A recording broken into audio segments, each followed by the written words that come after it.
勵志文章理想世界中不可或缺嘅反派角色。大家係咪注意到，自人類誕生以嚟，正反兩派嘅對立同抗衡始終存在，而世界發展最迅速嘅時期，往往正係雙方競爭最激烈嘅階段。以第二次世界大戰結束之後為例，由美國領導嘅西方資本主義陣營同蘇聯為首嘅共產主義陣營展開咗激烈嘅對峙。無論係喺軍事、太空競賽，甚至民生領域，雙方都展現出你死我活嘅競爭態勢。正因如此，科技得以突飛猛進，人類首次登月同太空探索，亦都喺呢段時期取得咗驚人嘅成就。首先，我想從自身立場出發，探討點樣辨別正反兩方嘅立場。人類本質上具有自私嘅一面，每個人都追求自身利益。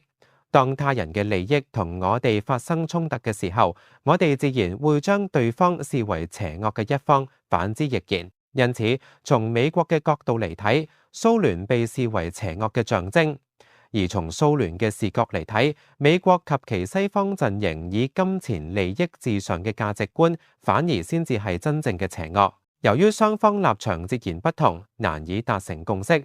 但彼此都清楚，對方擁有足以震懾自己嘅武器與手段，因此雙方如同刺蝟咁，既唔敢輕易接近，亦都唔敢輕舉妄動，以免兩敗俱傷。事實上，我哋身體嘅構造亦都有相似之處，相信大家都聽講過，腸道係人體最重要嘅器官之一，甚至比大腦仲要關鍵。因為腸道嘅健康直接影響情緒以及食物嘅消化吸收，進而維持整體身體健康。當腸道出現問題嘅時候，身體好容易引發連鎖反應，進而導致多個器官功能失調。維持腸道健康嘅關鍵之一，就係確保腸道內擁有充足且平衡嘅菌群。腸道內嘅細菌主要分為三類：益菌、壞菌同待命菌。顧名思義，益菌對身體有益，壞菌則可能對健康造成傷害，而待命菌就屬於中立派，會根據腸道中益菌或者壞菌嘅優勢情況調整自身狀態，配合其中一方。喺健康嘅腸道中，益菌大約佔20%，壞菌大約佔10%，其餘70%則為待命菌。由此可見，正常健康嘅身體中，益菌嘅比例高於壞菌，而待命菌多半支持益菌，協助抑制壞菌嘅增長。然而，若果壞菌數量增加，益菌減少，情況便會逆轉。健康並非理所當然。掌握大部分控制權嘅，正係呢啲隨風擺動嘅待命菌。佢哋站喺邊一方，先至係關鍵所在。呢個亦都解釋咗點解人們無法擁有絕對嘅健康。或許有人會疑惑壞菌係咪毫無價值？答案絕對唔係咁樣。壞菌能夠激發益菌嘅活力。若果缺少咗呢啲壞菌，益菌反而會變得懶散無力。呢個其實好自然，因為失去咗競爭對手，奮鬥嘅動力亦都會隨之減弱。其實我哋做人亦都係同理，我哋體內嘅力量平衡，正如我哋日常處世嘅態度一般。